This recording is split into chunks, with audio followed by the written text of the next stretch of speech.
Y un día más nos acercamos al balcón trianero, de los muchos balcones que hay aquí en esta localidad sevillana, porque Triana tiene su identidad propia y Exactamente. entonces tiene sus balcones propios, sus horarios propios y todo lo que huele a bugambilla a lo largo de esta cálida parte de nuestra ciudad. Francisco, buenos días. Pues un saludo efectivamente para usted y para todos los cuantos nos siguen desde este sitio, desde este lugar, desde este cenit de las ondas, concretamente de las imágenes. Bueno, pues en el día de hoy tenemos la dicha, la suerte de contar con una persona, un personaje que nos viene del otro, de allende del río, de la otra orilla, y precisamente para hacernos ver y sobre todo pues esa larga andadura por las artes, sobre todo pues a la hora de decorar la cerámica, a la hora de pintar, a la hora de manejar, por decirlo así, o más que manejar, de acariciar el cristal con sus bellas figuras y esos buenos pinceles. Estamos hablando ni más ni menos que este macareno, al cual le damos la bienvenida como es don Francisco Chaparro. Chaparro. Un saludo y bienvenido. Muy bien, muchas gracias. Igualmente a ustedes. Paco, buenos días. Hola, buenos días. Primero me alegra traerte por aquí, por este lugar. Pues sí. Yo soy trianero de adopción, es decir, y además de devoción, pero desde chico, no es ahora una cosa nueva. Yo vino así en la calle Feria, más macareno no puedo ser, y sin embargo, con mi novia también de la calle Feria, nuestra andadura normal era desde la calle Feria hasta Triana, hasta el bar Puerto, todos los días, del noviazgo para venir a Triana, llegar por el puente y dar la vuelta. Pero tú te conservas con un taller muy singular dedicado a lo que es el arte. ¿Qué es lo que hacemos allí en ese lugar de la Alameda de Hércules, Paco? Pues en realidad es un trabajo misterioso, porque es que teniendo la materia del barro y de los colores, tan dócil como es el barro, y tan fácil de manejar, y tan capaz de que uno se puede expresar lo que siente en ello. Después tenemos el gran cooperador que para el ceramista es el horno. El horno, el fuego, lo transforma los colores, le da una belleza increíble y nos da siempre una sorpresa. Mira que está uno acostumbrado a abrir el horno casi todos los días, pero sin embargo siempre hay algo nuevo, algo que te llama la atención, algo que no esperaba y que siempre es mejorable, porque es un cooperador misterioso. Eso te iba a decir, parece que el horno tiene duende, es decir, es capaz de transformar cosas que tú has visto y salen distintas a lo que tú piensas. Pues sí, el horno transforma la arcilla sencilla y agradable y suave, la transforma en piedra, le da una dureza indefinida en el tiempo, porque ahí tenemos todas las excavaciones arqueológicas que se pierde la tela, se pierde el cuero y sin embargo tenemos ahí el barro, la vasija, los objetos sencillos de los hogares, ahí que lo tenemos como un testimonio de que la mano del hombre ha pasado por ahí. Paco, tú ahora tienes muy cercana una exposición que tiene un doble sentido. Primero, la exposición de por sí, para que lo vean casi todo el público de Sevilla, y la segunda es la connotación benéfica que tiene esa exposición. Sí, porque me ofrecieron, hace ya un año, pues me ofrecieron si quería exponer el mercantil, entonces dije que sí, y empecé a preparar cosas sin prisa porque tenía todo el tiempo, con toda la imaginación y sin embargo con la libertad de que lo hacía no motivado por una exigencia de nadie, sino por la imaginación propia y el gusto particular. Y entonces empecé a trabajar, pero como yo en realidad he estado muy unido y he tenido muchísimos trabajos para la iglesia, para muchas parroquias de la periferia, de pueblos, entonces pues yo conocía a un cura que ha estado muchos años en cama, don Manuel Sánchez, que ha estado en Sevilla Este y hace poco se ha hecho cargo de la parroquia de los Pajaritos. Pues de pronto, fue una cosa momentánea que no lo tiene ni pensado, digo, pues yo la exposición, los beneficios que se saquen los voy a dedicar totalmente a algo que el sacerdote crea conveniente, necesario en la obra social de allí de los Pajaritos. Pues mira qué bien, porque además es una doble emoción. Primero la emoción del hombre bueno que quiere aportar algo, y la segunda la recepción por parte de la Iglesia para que tenga fines caritativos, benéficos y sobre todo de ayuda a los demás. Paco, seguimos nosotros hablando. Bueno, pues sí, hablando de pinceles hay que hablar de colores. con qué color son los que, digamos, utiliza de forma más frecuente, o si está de alguna manera tipificado con alguna característica de alguna cerámica definida, ¿no? Digamos, trianera, no sé, de otros lugares como la de Manises o la de Castilla, o no sé. ¿Hay alguna cosa o es personal simplemente Bueno, su es trabajo? personal, ¿no? De algo que yo he recibido a través de mi vida, imágenes que yo soy de un pueblo de Villaverde del Río. Mi familia, mi padre agricultor, mi abuelo, todo, y entonces yo estaba muy relacionado con el campo, el cortijo, la casa del peón caminero, el pueblo de colonización. Esa imagen de la casita solitaria en medio del campo es una cosa que lo he utilizado mucho para los fondos de la cerámica. Y entonces, al trabajar la cuerda seca, que es esta cerámica de un legado árabe, donde la línea queda definida y el esmalte queda, por decirlo así, definido por esa línea de grasa, que le da una belleza muy grande, además un cierto relieve, pues ahí he expresado mucho en colores sencillos, he expresado muchísimas ideas de lo que yo tengo en mi mente y ha salido solo. En las labores del campo, la matanza del cochino, los entierros, las bodas, la romería, todo eso lo tengo expresado mucho en esa silueta blanco y negro que llevo muchos años trabajando en ella. Y por lo tanto aplicando también esta técnica de la cerámica que tuve la suerte de poderla aprender aquí en Triana, en la fábrica de Mensaque, cuando estaba en la calle Evangelista, antes de irse allí a Santiponce, pues ahí tuve una serie de maestros que eran los mismos pintores, que con una amabilidad maravillosa me indicaban lo que podía hacer, cómo tenía que emplear los colores, cómo tenía que emplear las líneas, y después cuando yo vi por primera vez que mis cosas salían del horno, ese horno de leña rústico que no dejaba de funcionar nunca, ni de día ni de noche, cuando yo vi aquello, pues yo tenía 30 años y como un chiquillo inmediatamente cogí esa cerámica y se la llevé a mi madre, como el niño que le lleva el primer dibujo con 4 años a su abuelo y a su padre, ¿sabes?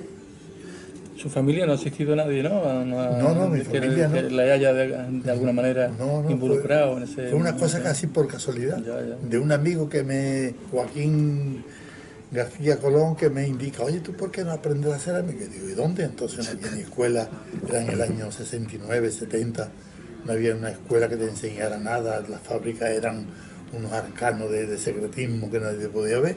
Y ya conocí yo a uno de los dueños de Mensaje, y a base de pesado me pudo dejar entrar en la fábrica y entonces ya vi la forma de la belleza que le da a cualquier cosa que se haga, lo que gana. Por eso digo yo que soy un oportunista, porque me valgo de la belleza del horno, del misterio del horno, para completar las obras. Y a la hora de dedicarse, no sé, a profundizar en la belleza y en escultores de muchos años, de muchos siglos, ¿hay algún escultor así conocido en el cual su obra pues le hubiese gustado de ser por lo menos alumno, ¿no? Vamos a decirlo así entre comillas, no sé, Mariano Villaure o cualquier otra, alguien que, o de hecho ha estudiado usted la obra de muchas generaciones atrás, ¿no? Pues sí, porque tengo muchos libros. Exactamente. Y veo muchas cosas de la gran riqueza que nos han dejado en Sevilla, la cantidad de artistas que han pasado por aquí. Yo, por ejemplo, Martínez Montañés, no digo yo que lo estoy copiando porque sería una barbaridad, pero inspirándome en los movimientos de sus manos, de sus pies, de las expresiones de las caras. Después cuando son imágenes dulces como los belenes de la Roldana, y con esa delicadeza femenina que tenía esa mujer, y al mismo tiempo la entereza de un maestro, su padre y sus hermanos, ¿no? Pues todo eso me da mucho. Después no descarto tampoco los artistas de la parte de Aragón y Valencia, como Damián Formé y Torrillano, también, que viene de fuera, que eso me encanta cada vez que voy al museo, ver esa imagen de San Jerónimo que habla. Paco, perdón que interrumpa. ¿Cómo era la fábrica de los Mensaques? Porque la verdad sabemos muy poco, es muy poca la gente que han estado realmente allí, como tú, que nos pueden explicar. ¿Cómo era esa fábrica? Pues era una fábrica sencilla, que entonces cuando se hizo no habría nada en los años de la exposición, unos años anteriores al año 90 al 29, y esa fábrica pues tenía una entrada de carruaje, ahí traían un movimiento por la mañana muy grande porque venían los carros que traían el barro de Bonares, venían carreros con mulos, traían el barro de allí. Después había una parte que estaban las pintoras eran las que rellenaban los azulejos de relieve, que había más de 60 mujeres. Era un problema porque había que escoger una emisora. No se podían tener 7 aparatos de radio, cada una escuchando lo suyo. Y había que poner un orden así. Y entonces ellos eran una barbaridad de mujeres que eran castizas, igual que las cigarreras lo eran también. Igual eran las pintoras de la fábrica de mensajes, que eran 60 mujeres. Después estaba una parte que era la parte de los pintores, que eso ya era más exquisito y pintaban muchas imágenes, y pintaban figuras para bares. Había 5 o 6 pintores muy buenos. Eso ya era un sitio silencioso, muy tranquilo, muy suave, donde en ese silencio estaban los pintores. Después estaba la parte de los hornos, que eran de pasaje. El horno no tenía ninguna maquinaria, estaba el hogar abajo, que no se podía cerrar para nunca, ni de día ni de noche, y iban entrando los azulejos por unos túneles, empujándose unos a otros. Un hombre metía uno y por el otro lado otro hombre estaba sacando los azulejos, al cabo de cuando ya estaban más o menos fríos. El horno, decían siempre que las cosas buenas no las metieran los domingos, porque el domingo los que estaban en los hornos se emborrachaban y descuidaban un poco el horno. Y entonces decían, no, las cosas buenas no dejarlas para el domingo porque los del horno estaban un poquito borrachos. Y entonces era un ambiente como si fuera un mercado medieval. El movimiento de clientes, de personas encargando cosas. Después tenían una sala de exposición que era un museo. Cuadros que se habían hecho de pintura de los reyes, de los años de la exposición. Era una fábrica, se llama Rodríguez Mensaje y Compañía. Y era lo que funcionaba maravillosamente. Sí, de hecho los mensajes se unen con 2 terratenientes de aquí de Sevilla, que son los que parten la financiación, porque hacer una cosa de cerámica era una cosa muy poco vista y una inversión casi perdida. ¿Qué se puede vender de cerámica? Decían la gente, incluso los que apostaron con él, ¿no? Y entonces los convenció y por la ilusión que tenía, ¿no? De hecho, fíjate la importancia que tuvo en el año 29 con la presentación de aquí de Albert González de la exposición del 29, ¿no? La cantidad de cerámica que se cogió, después posteriormente la cantidad de cerámica que hay en las grandes casas desde aquí, de Triana y de Sevilla, ¿no? Venían de todo el mundo a comprar allí. En todas partes, para Sudamérica, Marruecos, a Argelia, todos sitios vendían una cerámica que no la hacía nadie, ¿eh? Porque ni Valencia hacía la cerámica que se hacía en Sevilla. Y por lo visto los socios era un tal Soler, que seguramente sería o catalán o sería valenciano, y Mensaque, que no sé si el apellido... Soler era valenciano. Valenciano también. Entonces esos que venían, y el socio capitalista, que sería el de aquí de Sevilla, que invirtió en esa fábrica, que tuvo un éxito muy grande, muy grande. De hecho, se conservan hasta todos los libros de contabilidad que tuvieron desde el primer momento hasta el último, porque era gente muy honrada, muy honesta, y además todo puesto perfilado, lo que se pagaban las mujeres, lo que se pagaban los hombres, los materiales, la inversión de hornos, absolutamente de todo, ¿no? Entonces son partes que quedan por narrar y que en primera mano, o en primera voz, en este caso de Paco Almagro, de Paco Chaparro, pues nos está comentando. Seguimos, Paco, seguimos. Bueno, pues nos han mencionado cosas que, bueno, al mencionar usted el apellido Soler, voy a tener que hacer un poco de indagación. Claro, a ver si Paco Soler también. es mío, a ver si tiene algo que ver, y voy en busca de la herencia.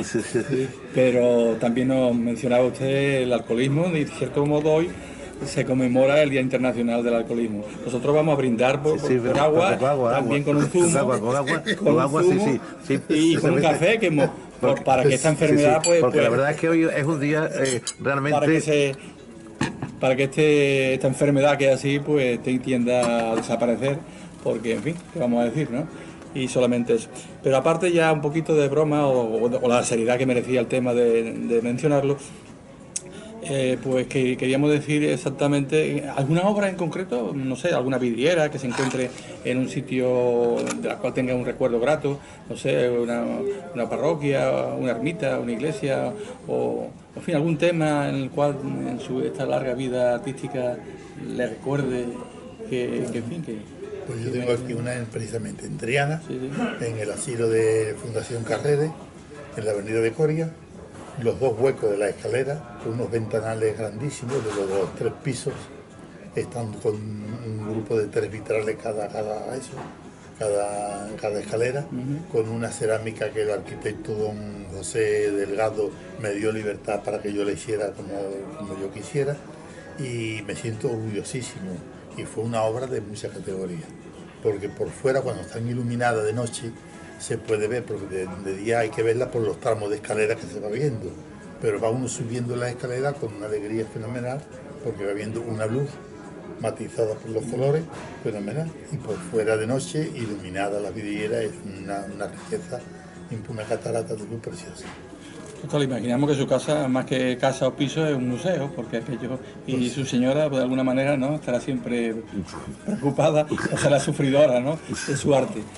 Pero a la hora de también de citar, ¿tiene algo, digamos, ahora en este momento haciéndose? ¿Está ahí en el horno ese del pensamiento, en el horno de esa inquietud, en el cual está ahora, de alguna manera, configurando una obra? ¿Tiene ahora Pues ahora mismo hemos tenido una que yo le he dejado la ganancia totalmente a un grupo de muchachos rumanos que querían donarla, entonces yo tampoco lo voy a cobrar, para donarla por una catedral ortodoxa en Valencia, porque hay tantas personas de Bulgaria, de Rumanía, de los países del este que son de religión ortodoxa, que estaban terminando una gran catedral, y entonces se ha realizado, dirigida por mí, lo han realizado en mi taller. Otra pregunta, sí, ya que se me ocurre, don Francisco, es simplemente la salud de que goza la cerámica y la pintura, de hecho, la pintura de vidriera y todo esto, qué salud tiene, y sobre todo en la gente joven, esa gente que algunas veces pues nos acertamos en fin, de alguna manera, a que no se preocupe por el arte este especial, ¿no?, que estamos visitando aquí, ¿no? ¿Cómo la ve usted en la actualidad, este arte de la cerámica, repetimos? La cerámica de por sí tiene una personalidad que siempre se va a salvar. Pueden venir ahora mismo unos elementos nuevos, por ejemplo, de materiales que no son despreciables, con todo el respeto, pero que no van a tener nunca la duración que ha tenido la cerámica. La Plaza de España, por mucho maltrato que tenga, sigue siendo que parece que está recién estrenada. Tenemos el mural de la calle Tetuán, del coche, que está cercano a la gente, con todos los atropellos que ha tenido, de vandalismo, de todo, y ahí está, restaurándose, pero ya está vivo. Yo creo que la cerámica ha estado muy poco al alcance de los grandes pintores. Si hubiera estado más al alcance de los grandes pintores, hubiera habido más obras de arte en la calle. Ha estado mano de artesanos, pero le hubiera hecho falta. En la Plaza de España hay una serie de murales que no son los de las provincias, sino son a la Plaza de Toros, a las Cruces de Mayo, a la Semana Santa. Son unos pequeños murales que ahí trabajaron ya directamente los artistas, Lafite y otros muchos más, y entonces hay unas pinceladas muy suaves, muy alargadas, que siempre es la mano del artista que por eso, si las tuviera más al alcance de las personas, se harían más obras de arte en la calle. Yo mismo he regalado pues a mis vecinos de la calle Relator, a un peluquero, a una papelería, le he regalado un mural. A mí me sirve de propaganda y no sabe el éxito que tiene, porque resulta que se paran todos los turistas a hacerse fotografías y se llevan ahí, se llevan la imagen por ahí. Incluso he hecho una de los 3 tipos de la Giralda, que no sé si era de Guichot, los 3 tipos de la Giralda, la almohade. Sí, de Joaquín Guichot, sí. Joaquín Guichot, y lo he copiado. La primera, la parte primera del terremoto, que le hicieron la campanita arriba, y ya la última de Hernán Ruiz, con ese esplendor tan grandísimo que parece que la obra tenía que ser así. Paco, volviendo otra vez a lo que nos conlleva, que es el escenario del mercantil para el próximo día 22, ¿no? Sí. De noviembre, que es donde se expone. ¿Qué temas llevas allí? ¿Lleva cerámica? ¿Lleva cuadros? ¿Lleva imaginería? Son cuadros de cerámica todo. Y un Belén, además que como exposición además, y una arqueta medieval que he hecho muchas para sagrario. Son unas arquetas con su puerta por delante, para que se ha utilizado en muchos sitios para sagrario, con una serie de imágenes de la Santa Cena, que al mismo tiempo era como una catequesis, porque está viendo la arqueta y está viendo una imagen de la Anunciación, del nacimiento. Y entonces lo que llevo principalmente son cuadros típicos, unos tipos de la silueta a cuerda seca y otros tipos al estilo pisano, que fue la técnica que creó Nicoluso Pisano cuando viene a Sevilla, y entonces empieza a hacerse la cerámica lisa, la cerámica imitando la acuarela, con la pincelada ligera, no ya la imagen tan sofisticada imitando la fotografía como la que se hace muchas veces últimamente, sino la espontaneidad de los ingeniosos. Tenemos, por ejemplo, en el convento del Espíritu Santo un calvario que se ve desde toda la calle de Santa Ana. Magnífico, Cruz, sí, sí, magnífico. Y tenemos pues una serie en la misma Alcázar, una Anunciación, todo obra de Niculoso Pisano.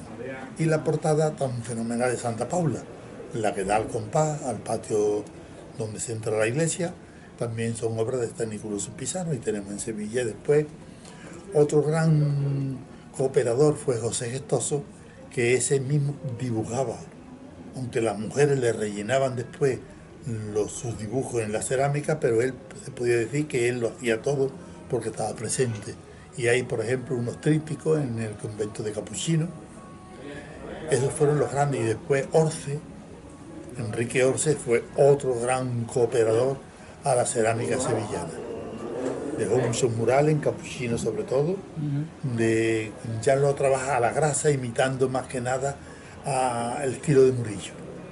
Tiene muchas obras de Murillo reproducidas en esa cerámica que son idénticas. Y después tenemos la cantidad de azulejos y cerámica en las iglesias, ¿no? En la iglesia también hay otro elemento fundamental, que en el exterior siempre hay imágenes. En la imaginería religiosa fue fundamental también para poner los usos farolitas al lado y que tuviéramos ese tipo de hornacinas, ¿no? Y además está en el exterior, la puede ver todo el mundo. Y además tenemos un retablo de cerámica en la iglesia de la O, que es único en Sevilla, un retablo hecho de cerámica todo, del Cristo de la O. Y después yo mismo tengo un retablo en la iglesia del Carmen de Calatrava, que no tenían retablo, no se podían traer a la imagen de la Virgen del Carmen. Yo le di un precio, no podían pagarlo, digo, ni media palabra más. Si yo se lo regalo el retablo, y tenemos un retablo interior, con el camarín y todo en cerámica. Sí, la iglesia de Calatrava tiene tiene muchas cosas únicas. Esa capilla se hizo porque una dama de Sevilla muy importante, su hijo era un pendenciero, y entonces tomó amores con una señorita, y entonces queda casada, esa señora que era casada, y en este caso pues se puso con amores con ella, y el marido, que era zapatero, con una otra le cortó la yugular, ¿no? Y entonces esta mujer muy piadosa le hizo la iglesia de Calatrava. Pero además tiene una cosa singular que no la tiene ninguna. Os lo voy a explicar porque no mucha gente lo sabe. Tiene la única escalera que sube al campanario de un solo palo, es decir, un solo palo. ¿Es así, Francisco? Así es, así es.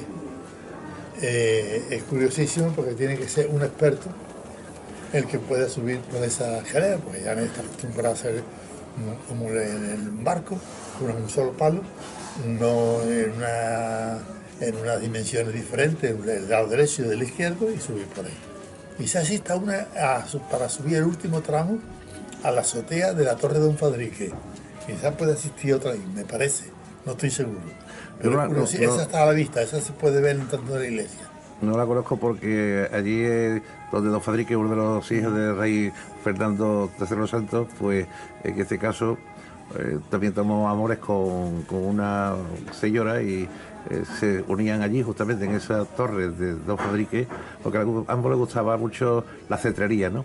Y entonces los soltaban allí a los halcones para que cogieran las palomas frente al río, ¿no? Es una historia realmente importante, pero no he visto esa escalera que tú dices, Francisco. Lo único que he visto de puntal es la que está justamente entrando a la derecha de la capilla. Y además está... Además le está bien a la gente. Y después aquella capilla hubo que restaurarla porque estaba tan mal estado que se hizo una restauración importante, y el retablo de Francisco de Paco Chaparro pues le da un lustre porque estaban unos huecos que no tenían absolutamente nada y no había nada que poner porque aquello es tan pequeño que no hay absolutamente nada. Sí. Y además tienen allí a esa Virgen del Carmen de Calatrava, que le llaman, claro, y que procesiona todos los años y que da una vuelta por el río y tiene una hermandad de gente muy amigos y son muy íntima porque son gente que es casi una familia completa. Pues Paco, te deseamos primero toda la felicidad del mundo. Segundo, que haya éxito en esa exposición que vas a tener el próximo día 22 en el Círculo Mercantil Industrial de Sevilla.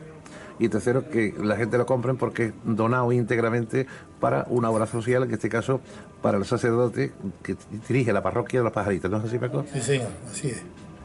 Pues Muchas gracias a ustedes. no sabes lo que me alegra que estés un ratito con nosotros, que ya tomamos un poquito de café y no te vayas porque seguimos aquí un ratito más. Muy bien. Muchas gracias, Paco. Vale.